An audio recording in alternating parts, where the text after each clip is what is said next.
biso malamu koleka na biso moko. Et puis tant que passé ce dernier temps dans le monde mingi bali beaucoup plus qu'on s'inquiétait dans la vie na bango. Comme teni ba calcul bazo sala to bakamo balingi, c'est comme si ekenenge bango balingi bongo te.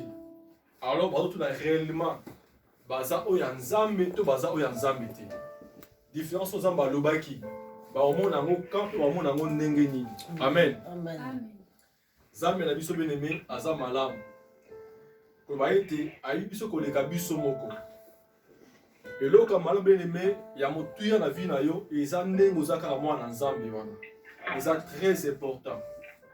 Ko benga mwana nzambe bien-aimé eza eloko moko apparemment c'est comme si eza facile mais eza facile ti. Pour ozala mwana nzambe bien-aimé eza grâce aux nzambe asali yo. Surtout que dans le livre ya Jean 1 12 toko tanga yango bien-aimé comment mutu akomaka mwana nzambe. Dans Jean 1 12 Bible eza koloba boy. Mais à tous ceux qui l'ont reçu, à ceux qui croient à son nom, elle a donné le pouvoir de devenir enfants de Dieu, lesquels sont nés. Voilà 13. Amen. Amen. La 13 habit, non du sang, ni de la volonté de la chair, ni de la volonté de l'homme, mais de Dieu. Amen. Amen. Nabi était important si à cause de la mwana nzambe, to tina à cause de la mwana nzambe, oyo zali. Ça peut être bien aimé au sénégligeaka. Oye baka valeur, oya motuya yo zala ngote. Oyo le lobenga mwana nzambe, pour auparavant, dans les bateaux, tu as bénéficié de la part de Nzambe. Parce que le droit est beaucoup plus bas en Israël. Mais la nation te bénéficie beaucoup plus de droit au été. Mais Nzambe na bolingo na ye, na mawa na ye, katika tabiso ani kopesa ta Yesu Masia pour la biso. Donc, tozala mokili mutu nous sommes en Nzambe. Tu as bateau ya Nzambe na ba Nzambe. Avant mutoko mwana Nzambe, il faut oyama no Yesu Masia na vie na yo ki na ba oyo so ba yamaki, bandimaki ba du pouvoir wana.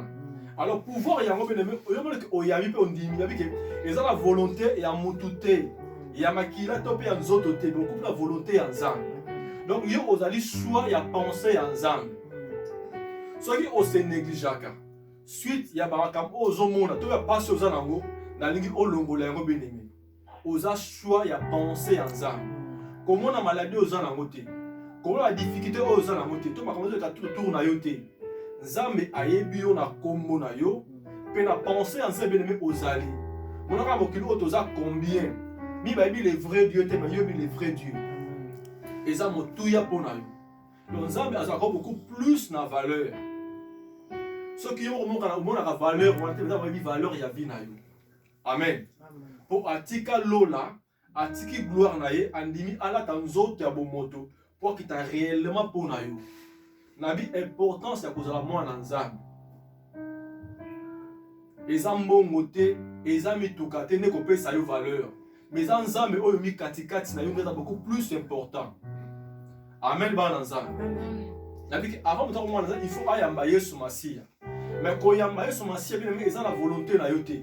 Mais ezali choix ya nzambe réellement na vie na yo. Nzambe atali na mokili. Peu importe ne ba tsolaka yo. Ne tu vas beaucoup plus pour na yo. Ba mu beaucoup oza na valeur ya koyeba ye. Abi ke ngana benga kibino ngana pona bino. Donc avant oyepa na nzambe. Nzambe nde abenga ki. Abi ke mutu monte koyepa na nga. Soki ngana bengi yete, so baza convaincu par le Saint-Esprit. Mais comment attendre qu'il y beaucoup plus na débit.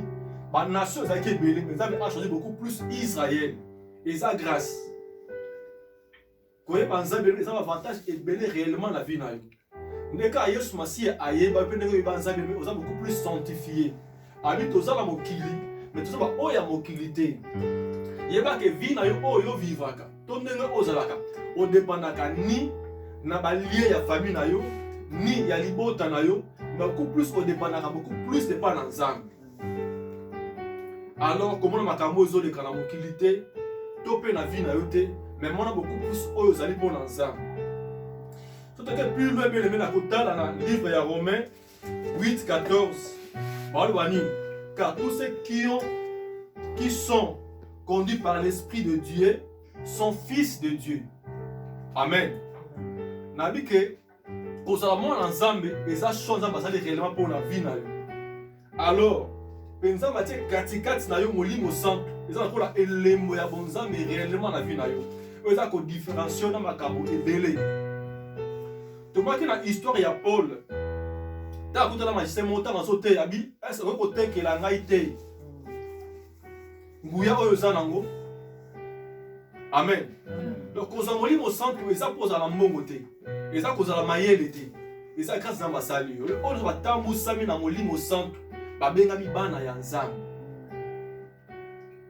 Ozala motuya bien-aimé ya makasi na miso na nzambe wana. Nzambe alingi a réveiller conscience na yo. Alingi a rappeler yo. Obana beaucoup plus qu'à la vie chrétienne. Obana beaucoup plus que ça dans nzambe bien-aimé eza ya pamba te. Na mokili oto yaki to sama réellement la vie na biso pour la gloire ya nzambe. Nzambe asali beaucoup pour na ko adorer. Votre saisie n'est pas valide. Ça ils beaucoup plus pour la ko adorer. Amen. Amen. Pensez à ça avec beaucoup plus bongo. Tant que na mokili ba réalité nde ya mokili oto zo mona awa na se. Tozo na posa ya kolia, posa ya komela, posa ya ko déplacer beaucoup plus mbongo. Beaucoup plus pour na yo c'est important ya ko sa volonté en nzambe na vie na yo.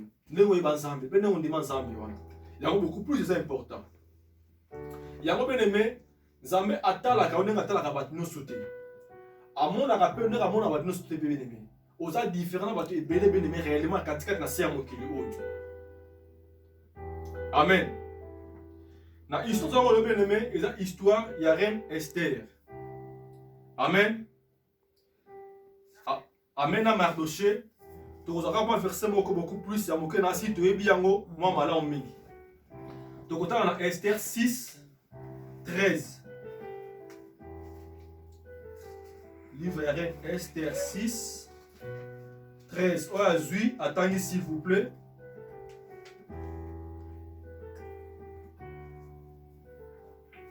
Et ça une longue histoire mais on a beaucoup plus pour la cause, plus moi idée. Esther 6, 13.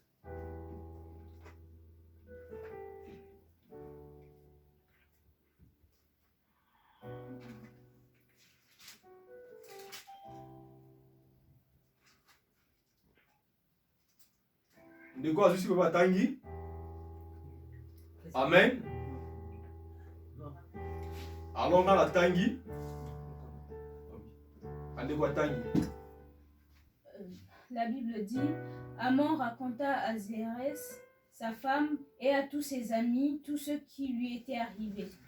Et ses sages, et Zérès, sa femme, lui dirent, si Mardoché devant lequel tu as commencé de tomber, est de la race des Juifs, tu ne pourras rien contre lui, mais tu tomberas devant lui. Amen. Amen. Amen. Awa, ezali histoire. Il y a Aman à Mardoché. Lorsque Aman a résolu, il y a que ça la Mardoché mabe. Amen. Amen. Nabi est important, c'est que ça moi nzambe. Nabi bien ayo po obi nzambe ya bomoi. Ko eba nzambe bien aimé eza volonté l'autre mais eza volonté ya nzambe. Malgré on ndima Yesu. Abi to ko ba nzambe na volonté na bisoté. Na malgré pas les autres mais beaucoup plus ali choix ya nzambe. Et babi o eno tout ba tamba ali conduit par l'esprit de Dieu ba za ba fils ya nzambe. Amen. Amen. Nabi histoire ça veut dire comment que réellement comment Nzambe apporte à au cœur. Comment Nzambe a préparé beaucoup plus de vie na yo. Même si on se néglige. Nzambe a beaucoup plus au prendre soin de conscience ya vie na yo. Tobi tumba ya vie na yo bien-aimé. Mutabunda rango za Nzambe ezayote. Amen. Amen. Babi awa bien-aimé. Ezali lorsque Mardoché a fait sa rapport et pas à moi si na ye na bande konaï peut-être na ndako. Mais histoire o ezali lorsque a pensé qu'il a ça nani amana opesa nini histoire ya bisiko ya utaki histoire o ezali lorsque Aman a eu pensé à boma Mardoché pe ba libota no ya ba juif o ba gi katikati na mboka o benemi eso lo komoko benemi tangu nyonso oyo bato bakanisaka basala yo mabe to batelemela yo nzambe mpe na kana ye abanaka deja kobongisa malamu beaucoup plus pour la vie na yo